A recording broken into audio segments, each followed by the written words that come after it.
YouTube के समस्त साथियों को एएस कॉन्सेप्ट एजुकेशन की तरफ से नमस्कार। तो आपके लिए एएस कॉन्सेप्ट एजुकेशन लेके आया है 5वीं कक्षा जिनकी बोर्ड परीक्षा होने वाली है उनके लिए जो अधिगम स्तर की परीक्षा आयोजित की जाती है जिसे आम बोलचाल में 5वीं बोर्ड कहा जाता है। ये अधिगम स्तर की परीक्षा होती है। इसमें हम एएस कॉन्सेप्ट के द्वारा विशेष रूप से बनाए गए गैस पेपर या अनुमानित पेपर को लेके आया है जिसके माध्यम से आपको 5वीं कक्षा के जो अधिगम स्तर की बोर्ड परीक्षा होने वाली है उसका जो मैथ्स का जो गणित का पेपर है उसका पूर्ण रूप से सॉल्यूशन मिलेगा। और हम आपको विश्वास दिलाना चाहते हैं कि इस एएस कॉन्सेप्ट एजुकेशन के माध्यम से आपके बच्चों को जो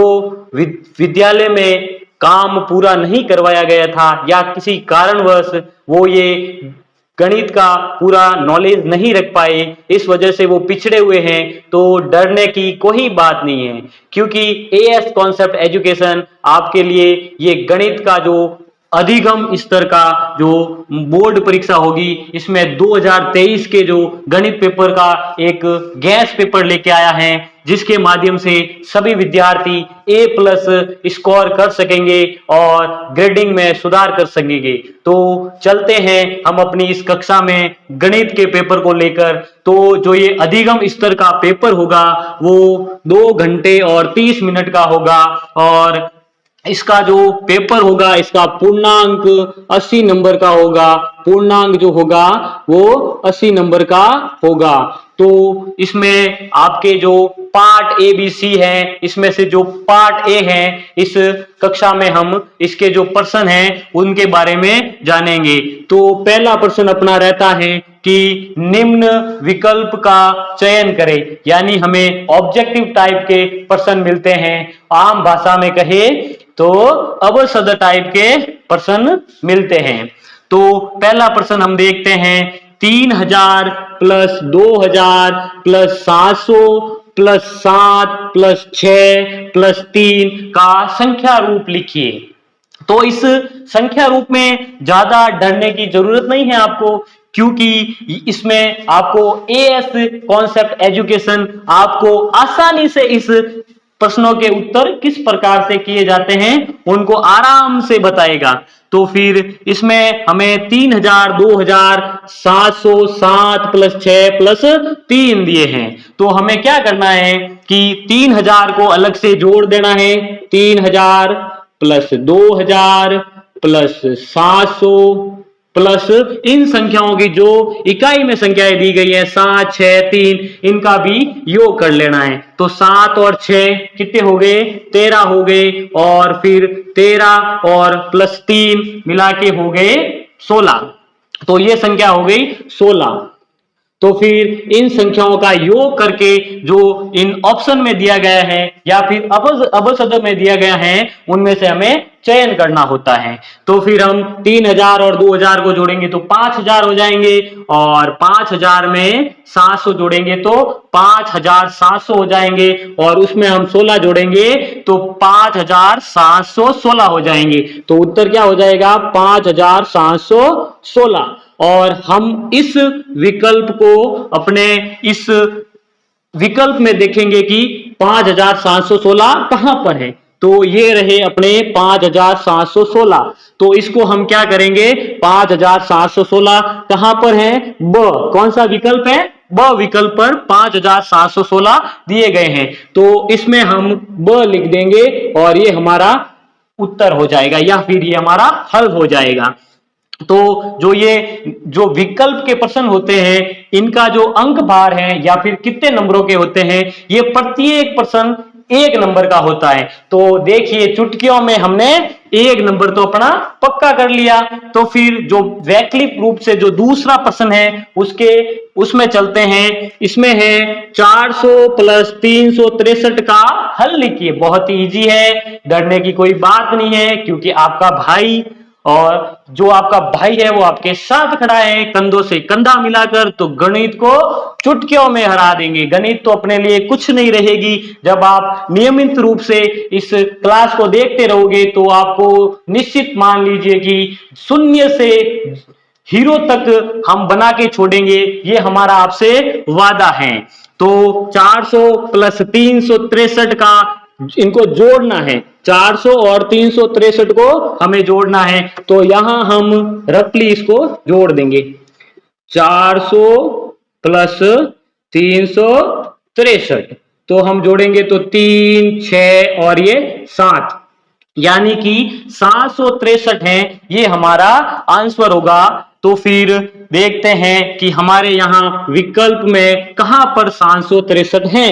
तो ये रहा 763, 763 यहां है स पर, स हो गया 763, तो हमारा ये उत्तर हो गया। तो कैसी लग रही है बच्चों हमारी क्लास? बहुत ही आनंद आने वाला है, क्योंकि हम आगे आगे बहुत ही सरल तरीके से आपको गणित का पेपर कराएंगे। निश्चित मानिए आपने पूरे वर्ष अगर पढ़ाई नहीं की है और ये गैस पेपर जो एएस कॉन्सेप्ट एजुकेशन द्वारा विशेष रूप से कमजोर विद्यार्थियों के लिए बनाया गया है, आप निश्चिंत होकर तैयारी कीजिए, क्योंकि इनसे आउट एक भी क्वेश्चन नहीं जाने वाला। हालांकि संख्या चेंज हो सकती है, फिर भी इस कॉन्सेप्ट के अलावा कोई भी आपका क्वेश्चन आने वाला है नहीं। तो ये अपने 2 नंबर हमने पक्के कर लिए, 2 नंबर अपने हो गए, 80 में से 2 तो हमने आसानी से चुटकियों में कर लिए। तो फिर आगे चलते हैं, तीसरा जो क्वेश्चन है वैकल्पिक, उसमें चलते हैं। इसमें लिखा हुआ है 12 को गुणा कीजिए 13 से, 12 इंटू 13 को हल लिखिए। 12 इंटू 13 का हल लिखेंगे हम, तो हम क्या करेंगे, 12 और 13 का गुणा कर देंगे। अगर आपको वर्ग संख्या याद होती तो हम सीधे कह देते 12 इंटू 12 तो हो गए 144, और 144 में हमने 13 जोड़े तो 157 हो जाते। लेकिन अगर आपको वर्ग याद नहीं है तो कोई दिक्कत की बात नहीं है, क्योंकि हम इसका गुणा भी कर सकते हैं। जैसे हमने लिख दिया 12 और नीचे लिख दिया 13, ये 2 संख्याओं वाला गुणा कर सकते हैं। 2 संख्याओं वाला गुणा हमने पिछली कक्षाओं में पढ़ा दिया था। तो 3 का पहाड़ा हम 2 बार बोलेंगे तो 6 आ जाएंगे, और 3 का पहाड़ा 1 बार बोलेंगे तो 3 आ जाएगा। फिर हम गुणा का निशान लगाएंगे, और फिर 1 का पहाड़ा 2 बार बोलेंगे तो 2 हो जाएगा, सॉरी 1 का पहाड़ा 2 बार बोलेंगे तो 2 हो जाएगा, और 1 का पहाड़ा 1 बार बोलेंगे तो 1 रह जाएगा। तो फिर हम ऐसे जिस वक्त हमें 1 का पहाड़ा बोलना होता है तो उस समय हम वो ऊपर वाली डिजिट या संख्याएं सेम लिख सकते हैं। ये आपको हमने पिछली कक्षा में पढ़ा दिया था, जिसमें हमने हमारा जो टैग था वो था कि भाई गुणा करना सीखे आसान भाषा में। तो फिर इनको हम जोड़ देंगे, जोड़ करेंगे तो 6 के 6, 3 और 2 5 और 1, 156 हमारा उत्तर आ जाएगा।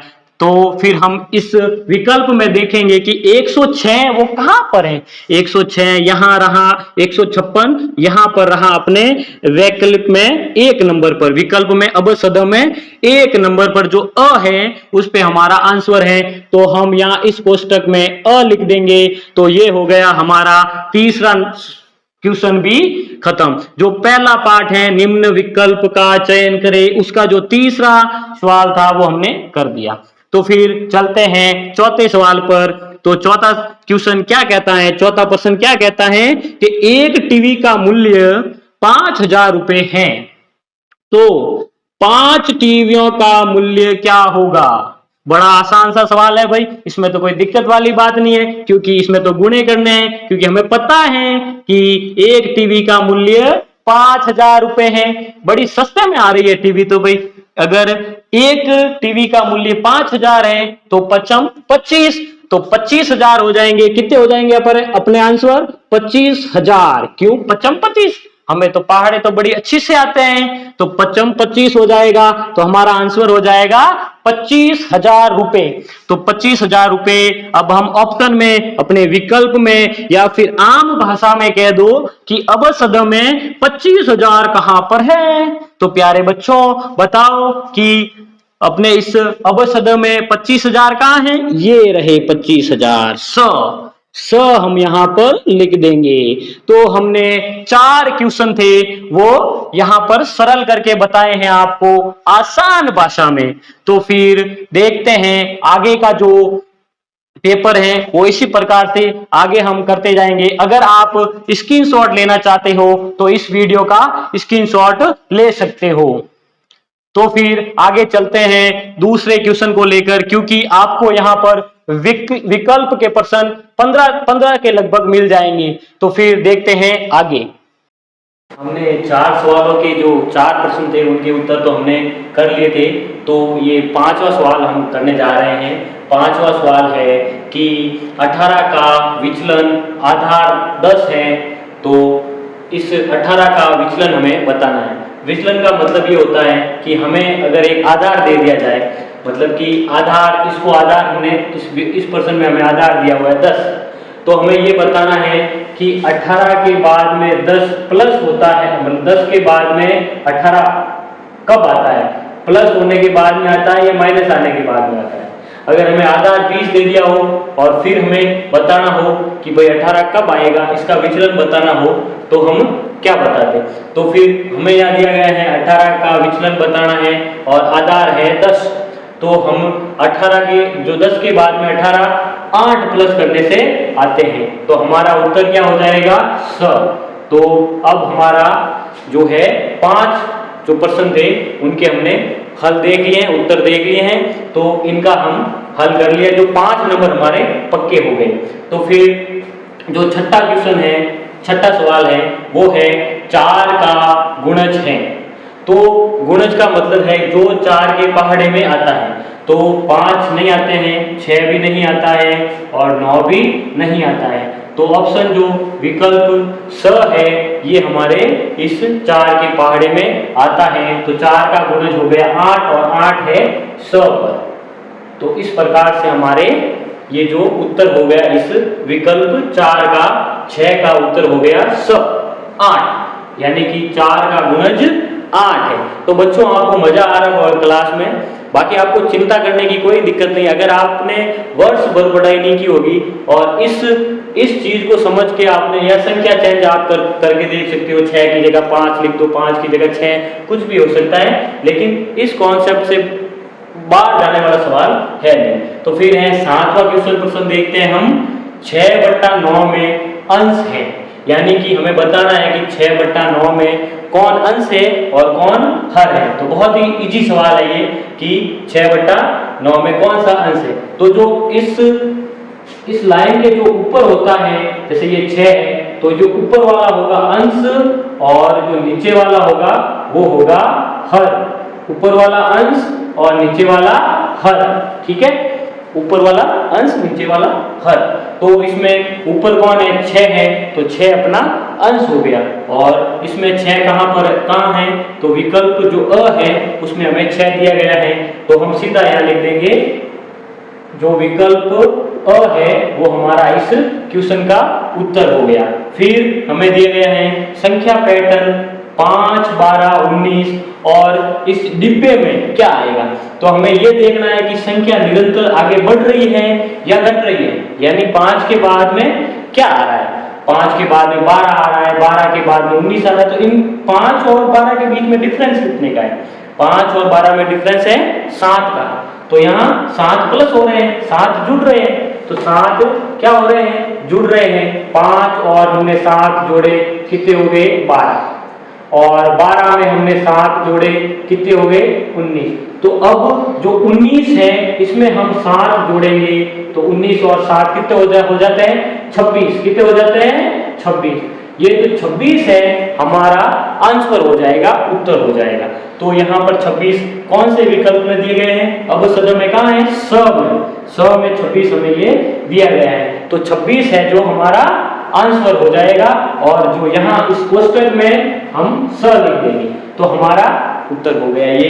तो फिर हमने 8 क्वेश्चन है वो कर लिए हैं। अगर आपको इसी तरीके की ये अपने कॉपी में नोटबुक में उतारने हैं तो इनका आप स्क्रीनशॉट ले सकते हो, स्क्रीनशॉट आप ले लीजिए।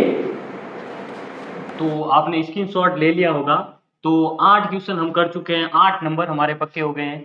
हमें बच्चों गणित में कोई भी टेंशन लेनी नहीं है, क्योंकि जो आपका भाई है एएस कॉन्सेप्ट पे वो आपको सब कुछ आसान तरीके में बता रहा है। तो फिर जो नौवां क्वेश्चन है हमारा, नौवां जो प्रश्न है उसमें हमें दिया गया है 180 डिग्री का कोण क्या कहलाता है? कोण कहलाता है, क्या कहलाता है भाई 180 डिग्री का कोण?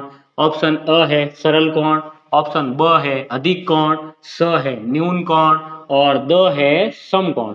तो हमें पता है कि अधिक कोण का मतलब होता है 180 डिग्री से ज्यादा, न्यून कोण का मतलब होता है 180 डिग्री से कम और समकोण का मतलब होता है 90 डिग्री के बराबर। समकोण का मतलब 90 डिग्री के बराबर, न्यून कोण का मतलब 90 से कम और अधिक कोण का मतलब 90 डिग्री से ज्यादा। तो फिर जो सरल कोण है उसका क्या मतलब होगा? सरल कोण का मतलब होगा कि जो सरल कोण उसे कहते हैं जो 180 डिग्री के बराबर हो। तो हमारा उत्तर होगा, जो हमारा सही उत्तर होगा वो होगा अ। तो हम यहाँ कोष्टक में अ लिख देंगे। इसी प्रकार से हुबहू आपकी कॉपी आएगी बोर्ड में, तो इसी प्रकार से हमें कोष्टक में भरना है, जो आंसर है वो कोष्टक में भरना है। यहाँ आपका एक कॉलम दिया होगा इस कॉपी के इस साइड में रब कार्य का, वहां हमें केवल रब कार्य करना है। जो हमें जैसे जोड़ हो गई, बाकी हो गई, गुणा हो गई वो करने हैं, बाकी हमें जो आंसर है वो यही लिखना है। सब कुछ बता रहा हूँ जीरो से। तो इस चैनल को अपने सब्सक्राइब करो, लाइक करो और ज्यादा से ज्यादा संख्या में शेयर करो, ताकि हर एक बच्चे को इस कक्षा का लाभ मिल सके।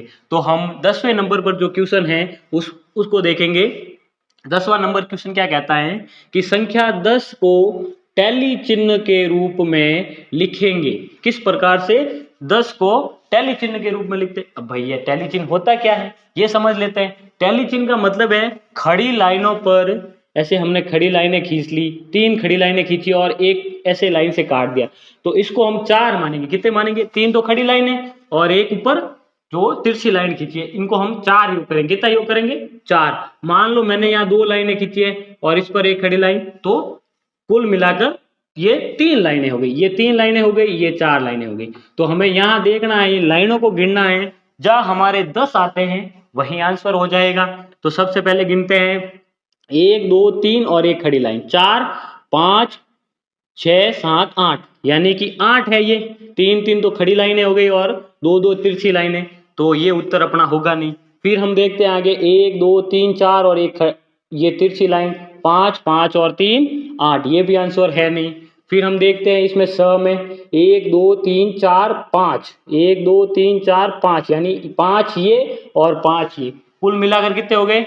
10। यानी कि जो हमारा स ऑप्शन है, स विकल्प है, वो हमारा सही होगा। तो इस कोष्टक में हम स लिख देंगे। समझ में आ रहा है सभी? आपको समझ में आ रहा है तो कमेंट में लिखिए आप, ताकि और जो समझ में नहीं आ रहा आप कमेंट बॉक्स में उसको छोड़ देना कि भैया ये समझ में नहीं आया है, हम आपको पुनः करवा देंगे, कोई दिक्कत नहीं है। क्योंकि जब तक आपका भाई आपके साथ है आपको टेंशन तो लेनी ही नहीं है, क्योंकि गणित को तो ऐसे चुटकियों पर आपको गणित में हम एकदम महारथी बना देंगे, शून्य से हीरो तक, 0 टू हीरो। ये क्लास अपनी ऐसी है, क्योंकि एएस कॉन्सेप्ट शिक्षा को इतना सरल भाषा में समझाएगा आपको कि आप दीवाने हो जाओगे एएस एजुकेशन के। तो फिर हमें क्वेश्चन 11 है वो दिया गया है कि 1 मीटर में सेंटीमीटर होते हैं।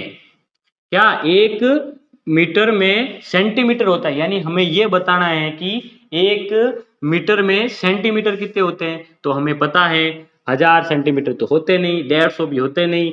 यहाँ पर मान लो दूसरा कोई ऑप्शन लिख दो, यहाँ पर 170 लिख दो, 170 भी होते नहीं है। तो ऑप्शन पीछे कौन सा बता? द। तो हमें पता है कि 1 मीटर में 100 सेंटीमीटर होते हैं, तो हम यहाँ लिख देंगे द। ये हमारा आंसर हो गया। ये जो 11वें का जो 1 मीटर में कितने सेंटीमीटर होते हैं? 100। ये याद रख लेना आप, मुख्य जबाने याद कर लेना इसको कि 1 मीटर में 100 सेंटीमीटर होते हैं। गणित ऐसी चीज है कि 1 और 1 2 होते हैं और 2 और 2 4 होते हैं, तो 4 ही रहेंगे, इसको किसी प्रकार से बदला नहीं जा सकता। गणित एक ऐसी अपनी सब्जेक्ट है।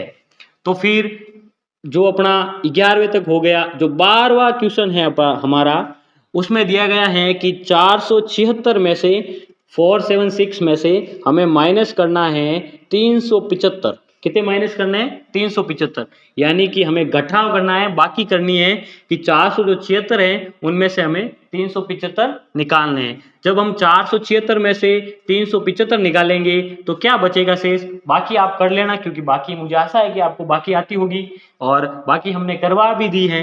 तो जब 476 में से 375 निकालते हैं तो पीछे बचता है 301, जो ये स विकल्प है ये हमारा सही उत्तर हो जाएगा। तो ये स हम यहाँ लिख देंगे। तो कुल मिलाकर हमने 12 क्वेश्चन के उत्तर कर दिए हैं। इस प्रकार से आपको समझने में सहायता मिलेगी और आप इनको मेरे साथ साथ या फिर स्क्रीनशॉट ले लेकर इनको लिखते जाइए और इनकी जगह दूसरे हर एक चीज का लिख दो कि भाई अधिक कोण किसे कहते हैं, न्यून कोण किसे कहते हैं, समकोण किसे कहते हैं, ये सारी चीजें। अब मैंने यहाँ 10 लिखी तो आप ऐसा कर सकते हो 12 का टैली चिन्ह के रूप में लिखोगे, ऐसे लिखते जाओ क्योंकि मान लो यहाँ पर संख्या चेंज हो जाए तो फिर आप कैसे करोगे क्वेश्चन।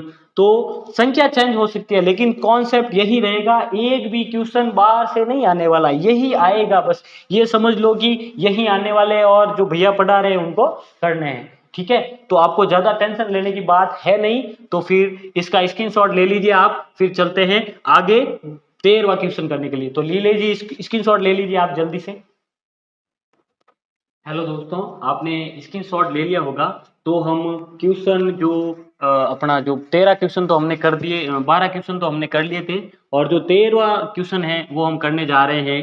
तो जो 13वां क्वेश्चन है वो है आकृति का परिमाप होगा, यानी जो ये त्रिभुज दिया गया है इसका जो परिमाप क्या होगा वो हमें बताना है। तो परिमाप कैसे निकालते हैं, जो लंबाई जो इंटू जो लंबाई प्लस इन सबको हमें जोड़ देना है, लंबाई और ऊंचाई को, चौड़ाई लंबाई ऊंचाई सब जोड़ देनी है तो हमें त्रिभुज का जो परिमाप है वो मिल जाएगा।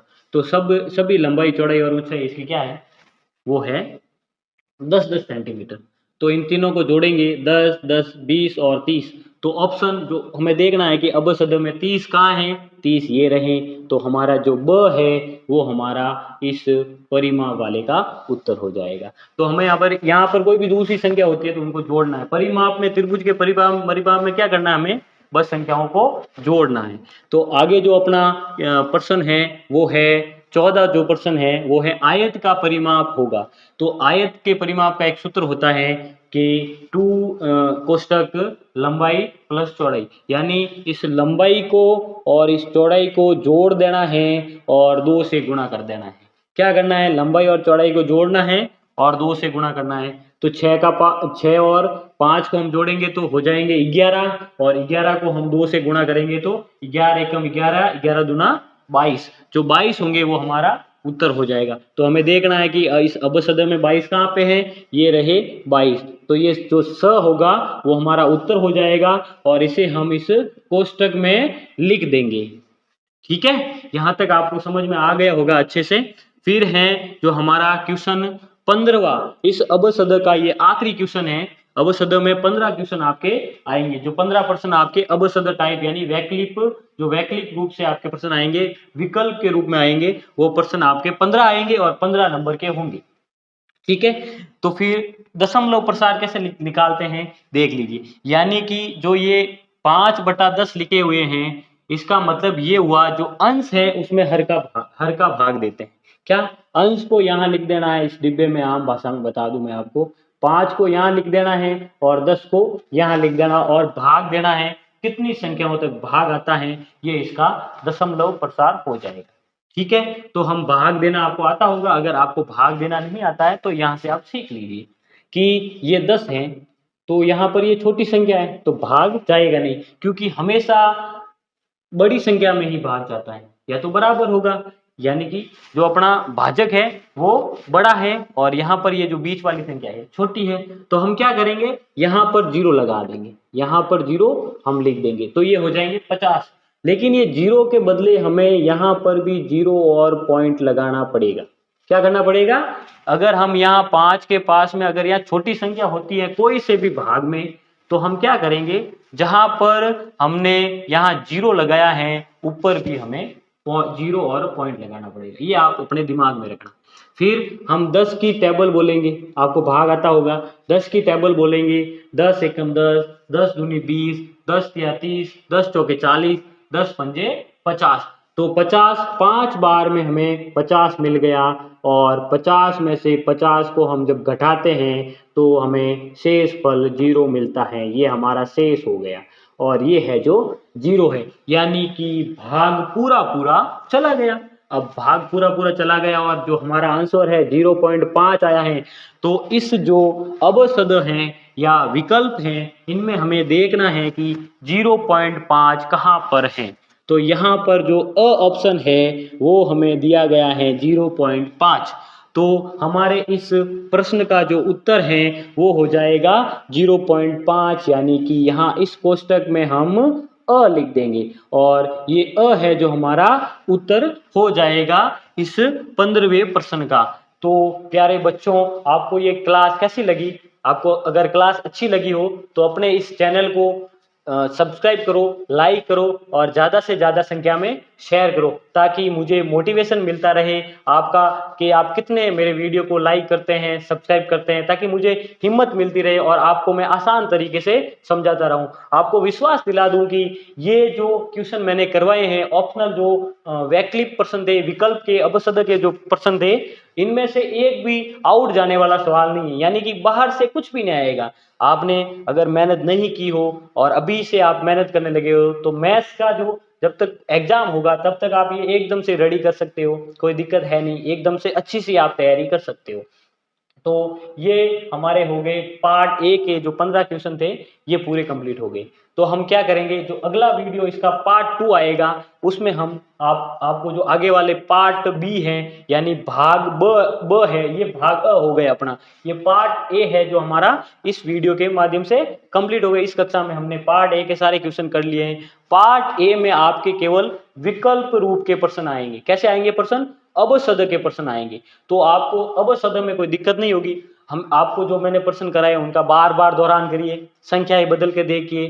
जहां मैंने जैसे मैंने सरल कोण पढ़ाए हैं तो आप वहां न्यून कोण करके देखिए, न्यून कोण किसे कहते हैं, बृहद कोण किसे कहते हैं, अधिक कोण किसे कहते हैं। तो आज का आपका ये होमवर्क रहेगा कि जो भी मैंने संख्याएं यहाँ लिखी हैं, अगली कक्षा में जब हम मिलेंगे ना, तो ये जो मैंने जो संख्याएं लिखी हैं उनको बदल कर, ये परिमाप जैसे मैंने लिखा है इनको चेंज कर कर यहाँ 5 लिखकर, जैसे मान लो ये 5-10 लिखा मैंने, तो यहाँ आप 5 सेंटीमीटर लिखकर देखना कितना आंसर आता है और अपनी कॉपी में एक बार तैयारी कर लेना अच्छे से, ताकि आपकी जो गणित पर है ना पकड़ बहुत ही ज्यादा मजबूत करने जा रहे हैं हम।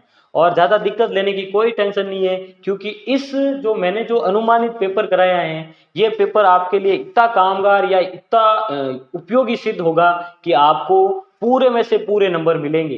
कोई नंबर काटने वाला ही नहीं मिलेगा, क्योंकि नंबर तो आपका भाई ने सबको आप एकदम कंप्लीट रूप से बता दिया कि ये क्वेश्चन आने वाले हैं। आपको कुछ पढ़ना ही नहीं है, इसके अलावा कुछ भी पढ़ने की जरूरत नहीं। आपने पूरी साल भले मजे किए होंगे ना तो भी ये हो जाए, क्योंकि अभी कोरोना की वजह से थोड़े डिस्टर्ब है, बाकी तो पढ़ाई तो करवाते ही है सब, बाकी कोई ऐसी कोई दिक्कत है नहीं। क्योंकि जो ये अपने जो अनुमानित पेपर करवाया है इसके माध्यम से आप A+ स्कोर कर सकते हैं। तो पुनः आपसे मेरा अनुरोध रहेगा कि अपने इस कक्षा को ज़्यादा से ज़्यादा संख्या में शेयर कीजिए और चैनल को सब्सक्राइब करिए, लाइक करिए, ताकि मुझे हिम्मत मिलती रहे। और जो भाग 2 है उसमें हम बाकी का जो पार्ट बी रहा है वो उसको हम सरल करेंगे। धन्यवाद।